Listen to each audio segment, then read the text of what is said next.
Hey, Nick Gordon with PCWorld here, and we are here at the long-awaited launch of the AMD Ryzen 7 9800 X3D. And of course, the part you care about is that X3D, because ever since the Ryzen 7 5800 X3D, gamers have learned that they only want the X3D part. I got it. We saw it through 5000. We got it with Zen 4. We got it through 7000, 7800 X3D, and now people have been waiting, clamoring for the 9800 X3D. Of course, the big difference between this and the regular non-X3D parts is it has that cache. It has that 64 megs of L3 cache slabbed on top of the CCDs, giving you incredible gaming performance in games that can take advantage of that cache. And this is, of course, I think a lot of people expected when they launched the Ryzen 9000 that maybe it wasn't going to be as big a deal as that it was talked about in the beginning. But you might be surprised here, gamers, because AMD is actually calling this new thing. Let's see if I can get this thing to work. I've been having some problems with my computer and making OBS work, but check this out. We're going to go to the next slide. So AMD basically said it's gone back to the drawing board for X3D, and it's found a few tweaks that actually increase the performance of X3D beyond what the CPU has always been called. The X3D part has always been considered a gaming CPU. With the X3D, with the V-Cache, the new version of V-Cache, I don't know if I can say new version, but let's say some secrets that AMD has discovered to improving X3D, it's drastically improved the performance, not just in gaming, but in content creation, which we're going to get into because we tend to lean into content creation more than we do with the gaming part, because ever since the 5800 X3D, it's been well known to be really the top chip, the best value you can get in a gaming CPU for the PC that you can find. And can they do it with the 9800 X3D? Let's find out. Let's kick over to the next slide, though. Let's go on to where we normally go, which is, if you're going to look at content creation, that's where you start, which is Cinebench 2024. That's NT, that's using all the cores. You know the story here. There's all the cores. If you want to do, it's basically built on a 3D rendering engine made on Maxon.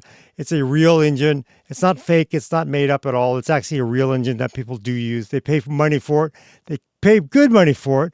And as you can see, obviously, if you want Cinebench, it is a benchmark that is a application that wants more cores, more performance, right? More cores, 16 cores, 12 cores, more performance, more so than an 8-core 9800 X3D. Let's have some water here, Gordon. So as you can see, the 9800 X3D, when it's 8 cores, oh, by the way, I should mention how we tested this because it is very important how you test it. We did test all of our systems. They are all as closely matched as we could with 4090 GPUs, a matching power supplies, 32 gigs of 6000 MT RAM, which is basically the sweet spot that AMD recommends. What else are we running here? So the Ryzen 7 9800 X3 is an 8-core CPU, and as we said before, you want more performance, you want more cores. You want basically a 9950X, or you want a 9900X with 12 cores. So you basically want more cores. Even if it's an older chip, you might actually still get more performance out of an older chip than you would out of a newer chip. So matching power supplies, matching OSs, as closely matched as we could on the SSDs as we could. I believe they are Gen 4. They are tested at by 16 on the PCIe, and rebar is on. We also test with VBS and VBAR on, because we do feel that these are settings that most people are going to want to turn on. I think if you're going to want to run Windows 11, you want it to be as secure as possible, you're going to want to run it with VBAR, VBS turned on, with rebar turned on for the better GPU performance, and as well with a Gen 4 SSD. There's no reason to step down to a Gen 3 SSD these days. I don't think. Personally, I wouldn't do it. So let's keep going. Have a little more water here, Gordon. Okay, as we look at our Cinebench results, comparing a 9800 X3D versus the older Ryzen 7 7800X3D. You're looking at a street price of the 9800X3D right now going for about $479 versus the street price, original launch price of the 7800X3D of $548 is now going for about $476. But look at the performance. You are getting, off-the-shelf performance with the 9800X3D Ryzen 7 8 cores compared to the 8-core 7800X3D. You're looking at basically 25% improvement in performance between those chips. That is nothing to sneeze about. That is a very, very decent performance out of these CPUs when you're looking at a 9800X3D versus a 7800X3D, where you're looking at basically 25% improvement. That is pretty damn good. And when you're looking at comparing it to Intel, pretty good as well, because you're looking, pretty good, all things considered. Although when you're looking at Intel, you're looking at the Ultra 9 285K with a lot more cores, a lot more threads, because you're running E cores, you're running P cores. You're getting hyper-threading on the P cores, and you're also looking at about a $590 street price today, I believe, for the 285K. And you're looking at the Ultra 7 265K, looking at about price parity of about $404 versus, well, not price parity, duh. 404 versus 479 for those chips, right? So, and you're also not going to match it on performance because, again, you're simply getting more cores out of the Ultra 9 and Ultra 7. So that is something to consider when you're looking at the Intel chips compared to the AMD chips. And that, of course, is multi-threaded. That's an average of 3 back-to-back runs. Let's move on to the next thing.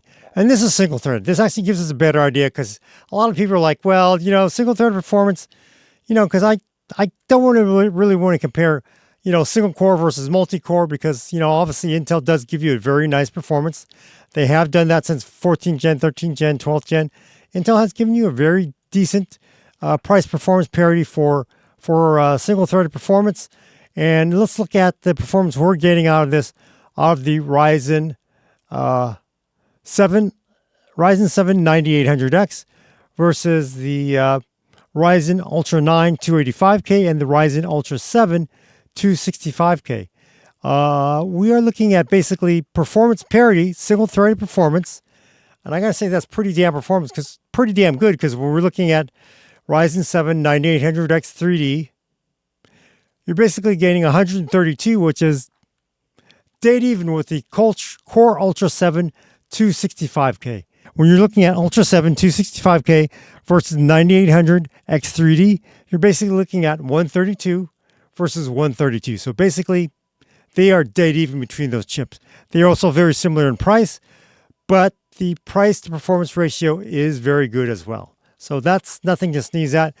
And I can imagine, if we do get higher core count versions of the Ryzen X3D parts, rather than giving up some of that performance we've seen with the other X3D parts, we may actually see performance that actually matches what we've seen out of the straight Intel Ultra 9 parts. So we'll have to see, because maybe Intel will come out with something newer. But for now, I have my hopes high that we're actually going to see the performance be very decent out of the Ultra K parts when we get to them, right?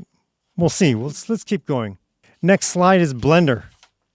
So when we look at Blender performance, this is again another 3D rendering application. It is free. It is also very popular among not only Hollywood, where it's actually gained a lot of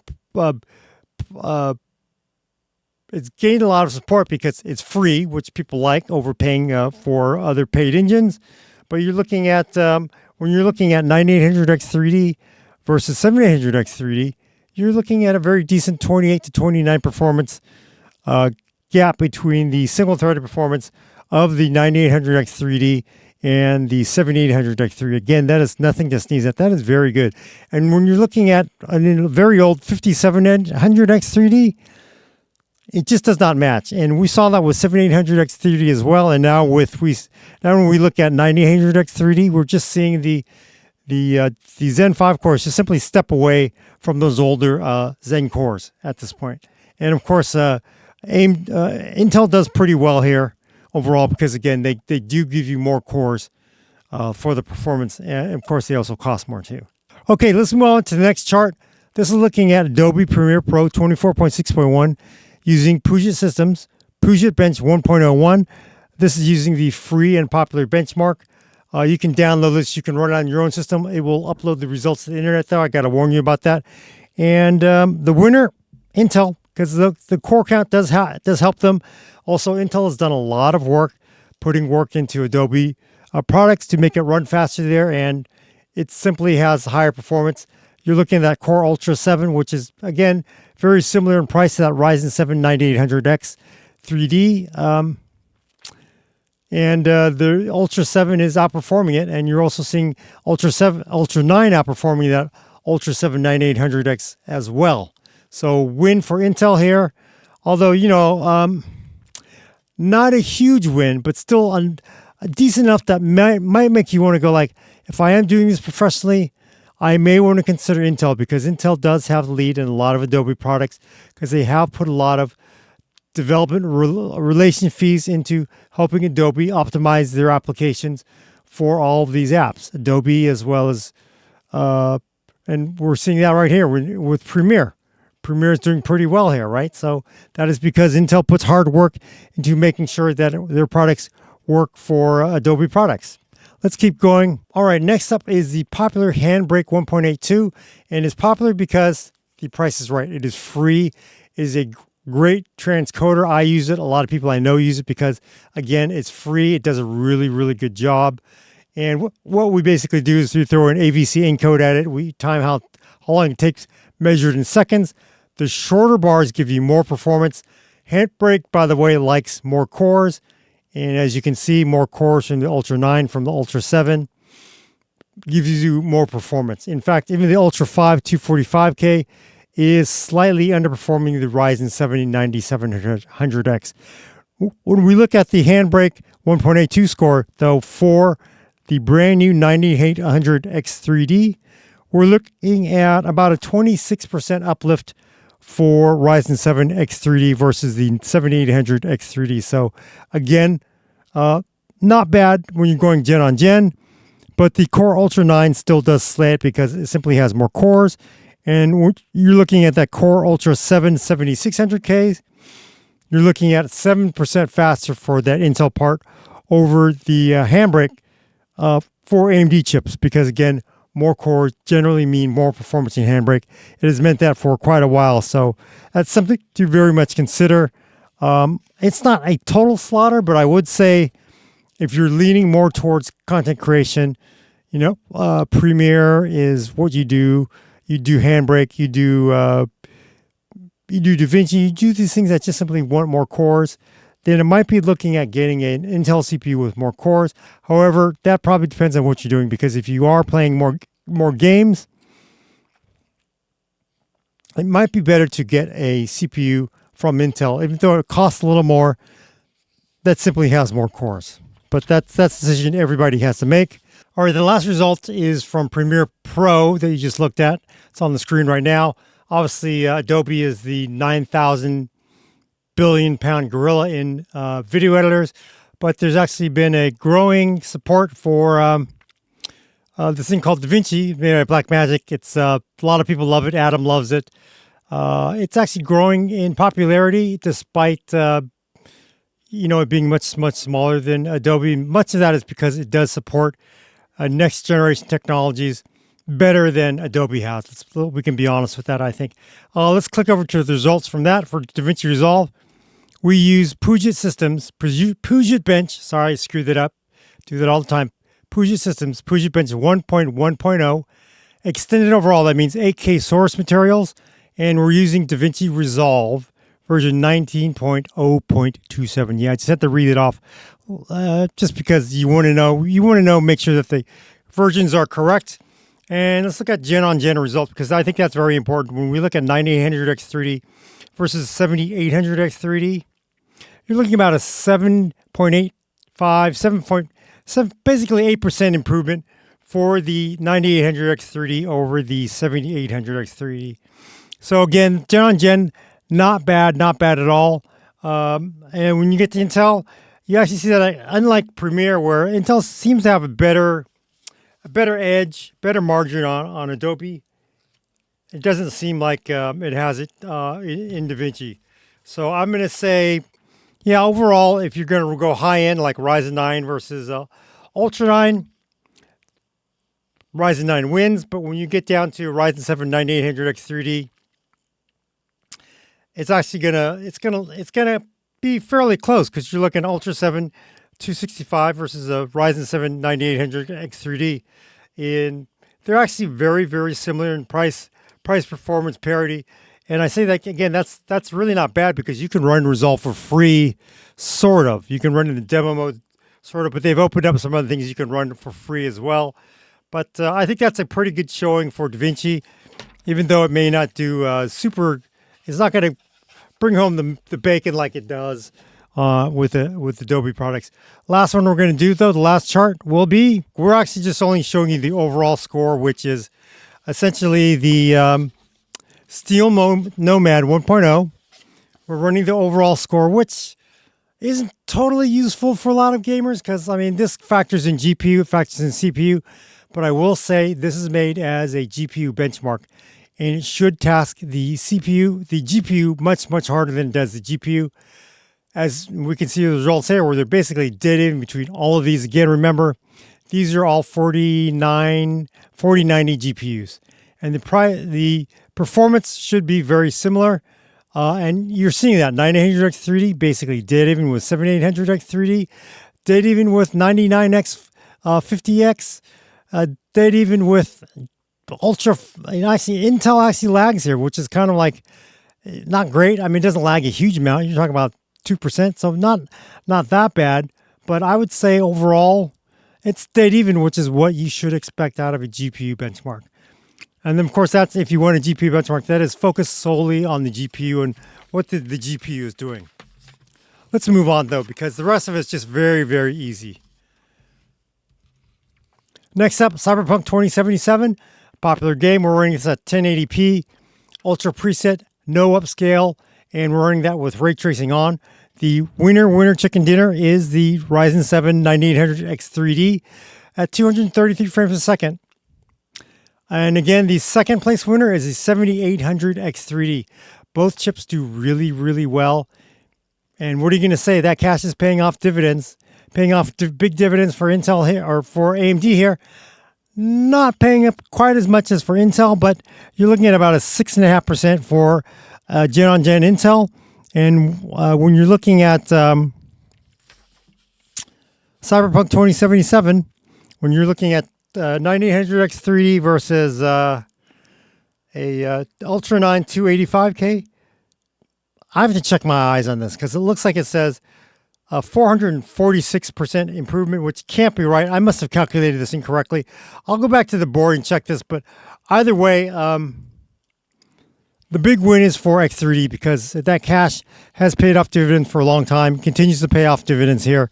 The Ultra 9, of course, a lot of people have been kind of complaining about it not doing as well in gaming, and I can sort of see that. Although I think when you're sort of looking at 161 frames a second, I wouldn't complain too much about that. But clearly, 233 frames a second would make me feel a little better, right? Would make everybody feel a little better. Let's move on, because it's pretty easy. F1 2023, 1080p, high preset, no upscale, no ray tracing, and we're running the Brain map. 511 frames for 9800X3D, and gen-on-gen, basically dead even for the most part. When you're looking at it versus the Ultra 9 285K, you're looking at about a 34% advantage for the Ryzen 9 Zen 5 9800X3D part. And when you're looking at a Ultra 7 265, very, very, very healthy 51% in the bag for AMD here over Intel. Let's keep going, because again, it's just that bloodbath that we've seen from Intel ever since the X3D parts have showed up here, and you can't hide it when Intel's doing really well, and I wouldn't do that either.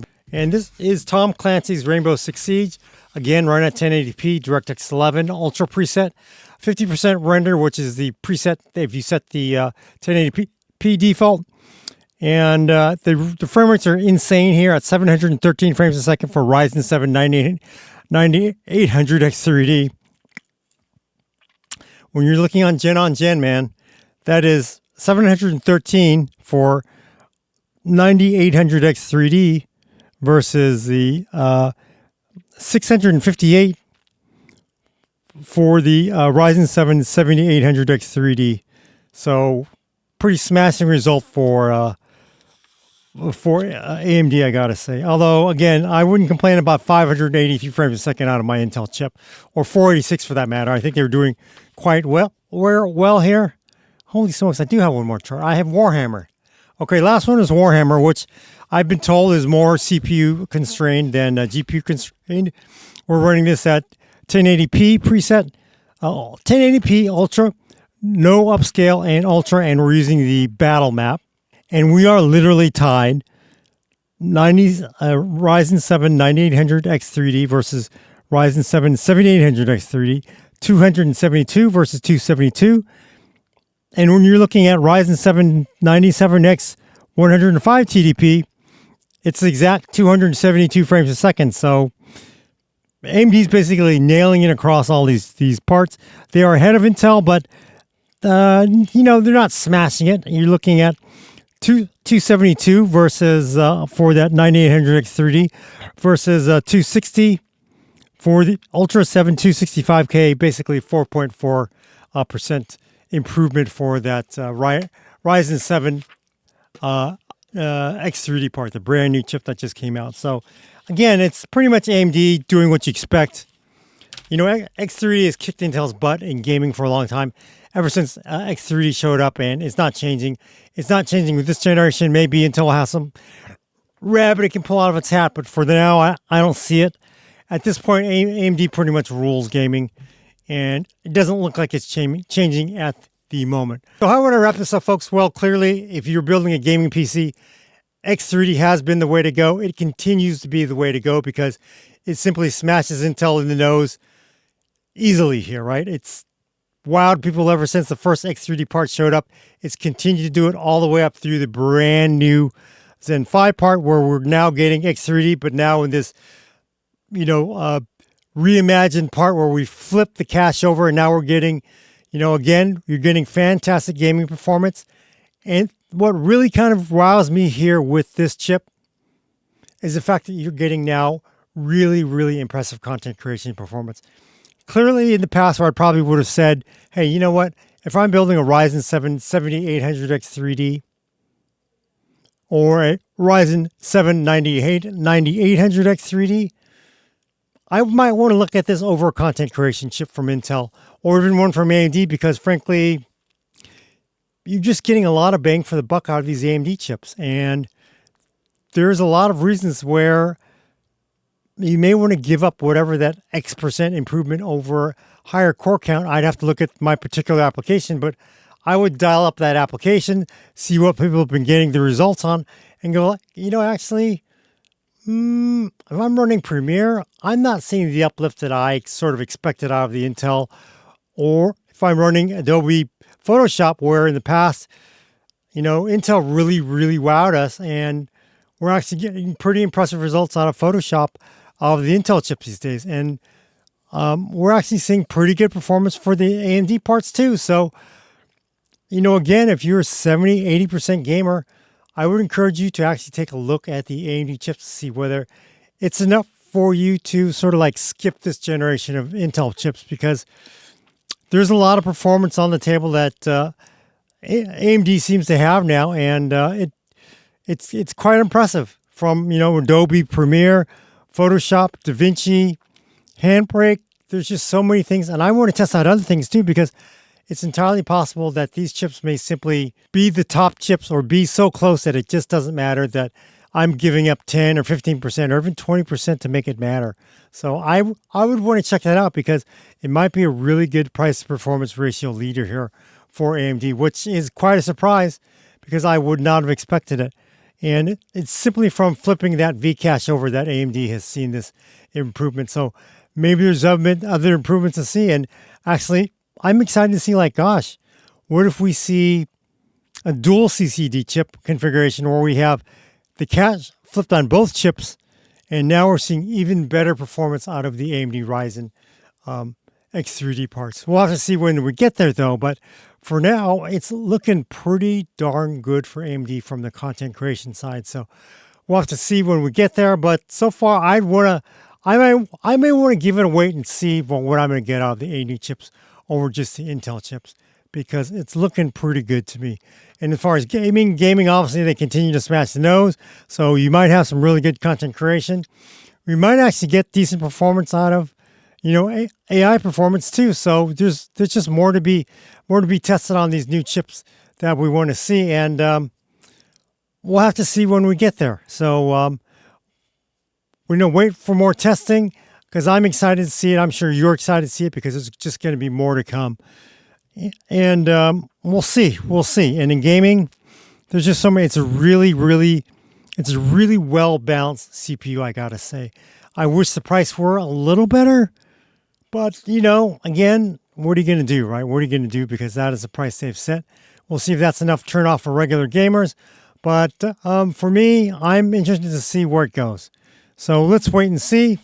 For now, they'll come back to PCWorld's channel, as well as going to PCWorld's page, PCWorld.com, to see what you're going to get out of the chip in those other applications. For now, though, I want to thank Adam, Patrick Murray, as well as Will Smith for doing all the testing while I've been sick. And we're going to see where this takes us, folks, because it's an exciting journey. If everybody says that x86 is dead, I don't think they're right. I think there's a lot of performance left for x86. And we're going to just have to wait and see where it goes, right? We're going to have to wait and see. So, and also I do want to thank the video crew for doing more testing or more video editing, because there is a lot of video editing here that is being done by Willis. It's being done by Alex as well. So I want to thank them as well.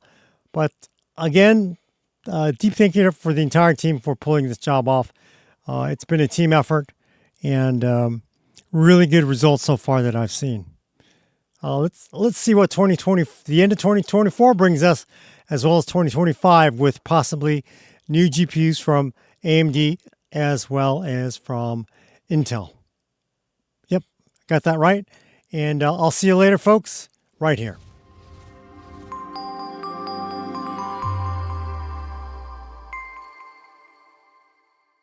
Big CPU inbound, Ryzen 9000, Ryzen 7 90. God, that's just a mouthful.